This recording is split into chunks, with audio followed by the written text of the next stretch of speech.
Assalamualaikum warahmatullahi wabarakatuh.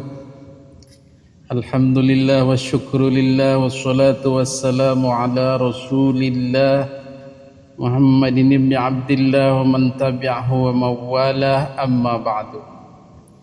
Hadirin para netizen yang dimuliakan Allah subhanahu wa ta'ala, pada kesempatan video kali ini kita akan berbicara tentang sebuah keilmuan yang juga mementahkan nasab Ba'alwi.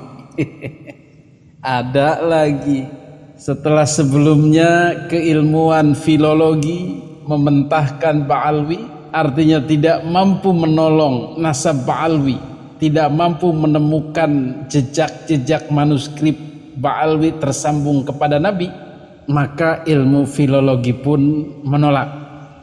Kemudian ilmu DNA pun tidak bisa menyambungkan, tidak bisa menolong Ba'alwi. Ilmu DNA pun menolak. Kemudian ada satu lagi keilmuan yang coba diaplikasikan ke dalam nasab Ba'alwi ini. Apakah bisa menolong? Oh, ternyata tidak juga. Bahkan lebih parah. Kenapa? Karena ilmu ini sangat-sangat ketat. Ilmu apa itu? Ilmu itu adalah ilmu rijalul hadis. Jadi masih bagian daripada ilmu hadis. Apakah ilmu rijalul hadis itu? Ilmu rijalul hadis itu membahas kedudukan perawi, membahas siapa perawi itu, dari mana asal usulnya perawi itu, bagaimana biografinya, bagaimana cerita hidupnya, kepada siapa dia berguru, kepada siapa dia belajar, siapa murid-muridnya, bagaimana karakternya, dan seterusnya. Itulah disebut rijalul hadis. Rijal itu laki-laki, orang-orang, the man lah begitu. Orang-orang yang bertanggung jawab terhadap tersampaikannya sebuah hadis. Makanya tadi dikatakan perawi. Jadi orang yang meriwayatkan, yang menangkap sebuah pesan yang disebut matan itu, isi daripada hadis itu atau pesan dari Nabi, apakah itu utuh dari Nabi. Maka untuk memastikan keutuhannya, keotentikannya, keasliannya, orang-orang yang menyampaikannya ini harus diteliti satu persatu. Jangan sampai ada kemungkinan orang inilah yang membikin-bikin atau membuat-buat. Maka ditelitilah satu persatu. Sehingga metode penelitian ini sangat ketat.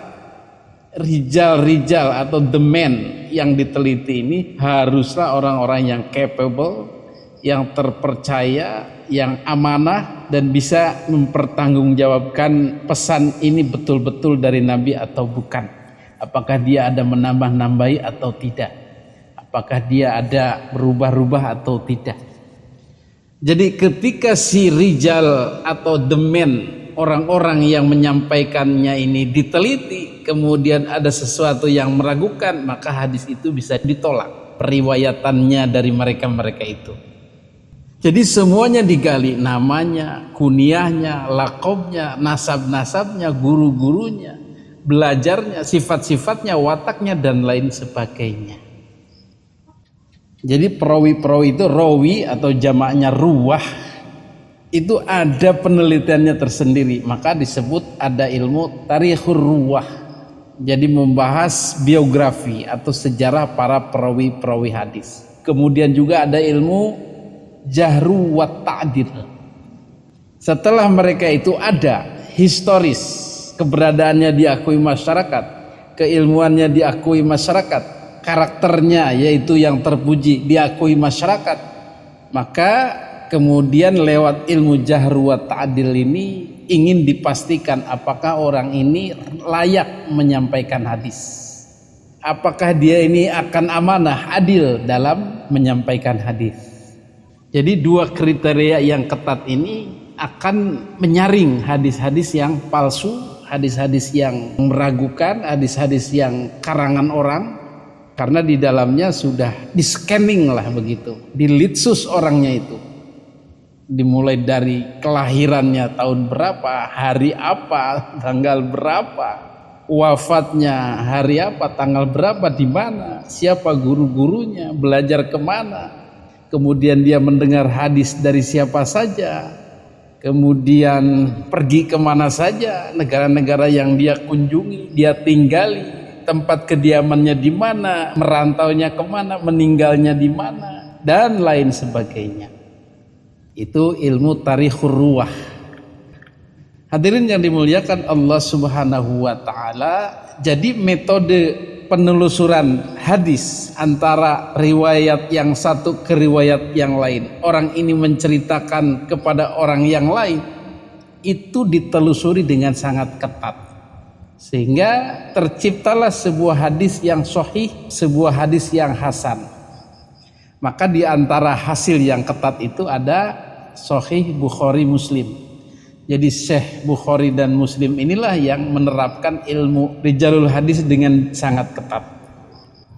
Hadirin yang dimuliakan Allah Subhanahu wa taala, dari awal pun Kiai Haji Imaduddin sudah memprediksi bahwa jika ilmu rijalul hadis ini juga diterapkan kepada nasab Ba'alwi, pasti hancur-hancuran.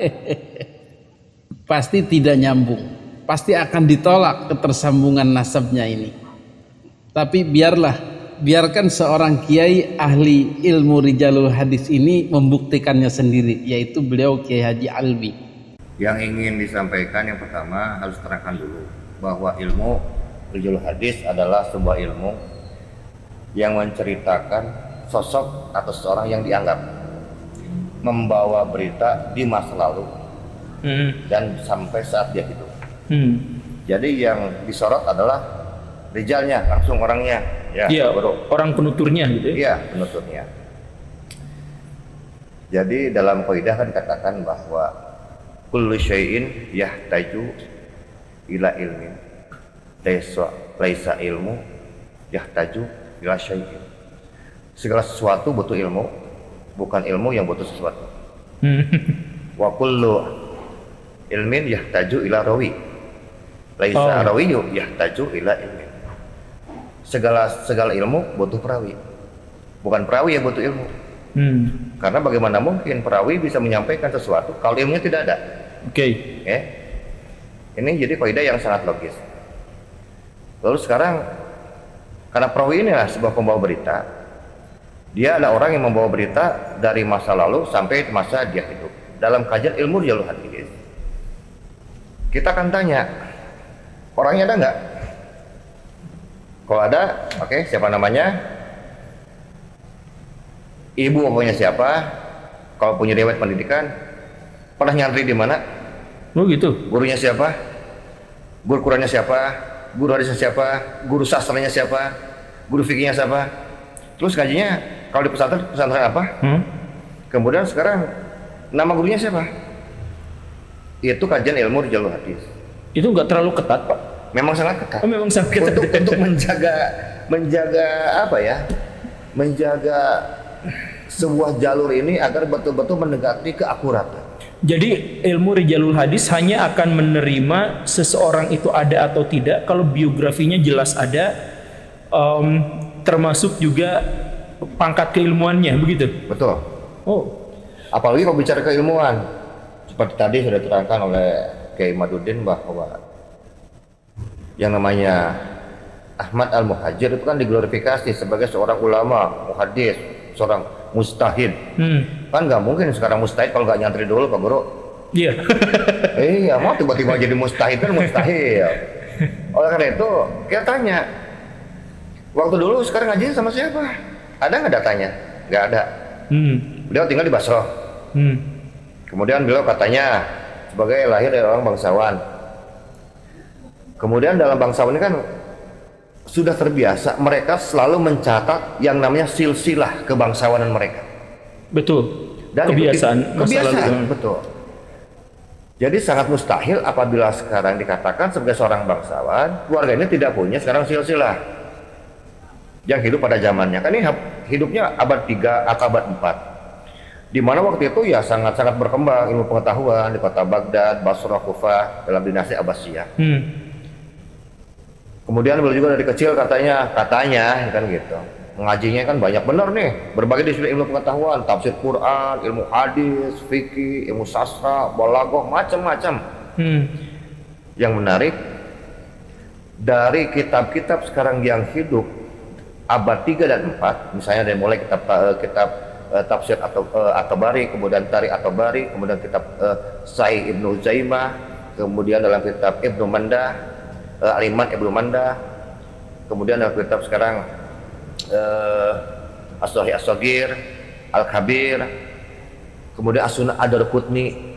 Saya panjangkan hampir 300 tahun dari prediksi seorang tokoh, seorang historis, seorang ulama yang menurut Ba'alawi ini pernah hadir, ternyata namanya tidak pernah tercatat sebagai ulama.